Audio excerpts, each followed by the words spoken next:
Ukraine, NATO, Kovuş US. Medya. Well, the funny thing about Washington's foreign policy establishment, aside from them being virtually wrong at every single turn, is the fact that in their mind, the only country that has a right to have security interests, to be concerned about existential issues, as you mentioned earlier, is the United States. No one else's security matters at all except for ours, and that would be fine. But you have to realize that other countries, face the same issues. And as you point out, having Ukraine in NATO would raise objectively, a very serious security concern for Russia. Well, someone I respect very much is Colonel Doug McGregor. He's an old friend of mine, and he's got a very strong view about this. He views this as the beginning of the end of NATO.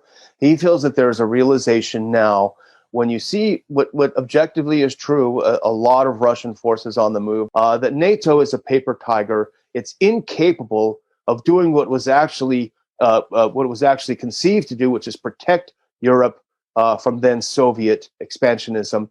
It's a paper tiger, and I do hope he's right in this. He sees the beginning of the end of NATO in this fiasco we're witnessing now. The U.S. military is the most expensive on the planet. We spend an enormous amount of money, but the money we spend in the military is not going predominantly toward readiness, predominantly toward having a strong fighting force or having the best weapons.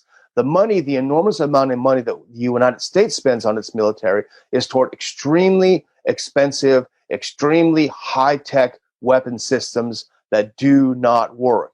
F-35, so on and so on and so on, go down the line.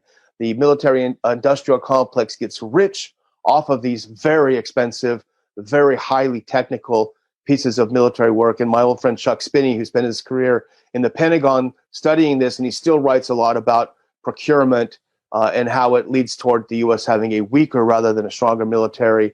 Certainly someone to talk with about this.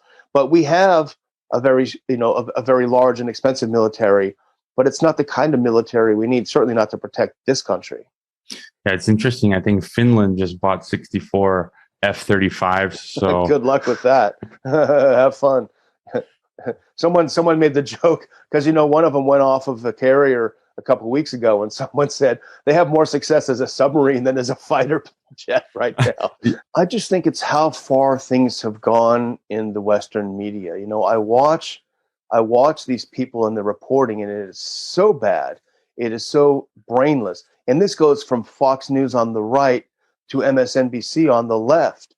I mean, all of these stations, all of these outlets are united in this very ignorant pro-war stance. All of the experts in D.C. are always wrong all the time. And when you have an empire that's based on lies, it's inherently weak. It's inherently subject to implosion. And I think we're seeing sort of the tail end of the U.S. empire. I made a comment on our show the other day. After World War II, the British didn't realize at first that their empire was gone. They still thought they ruled the world. And then they woke up and realized, oh, guess what? We don't have the power we thought.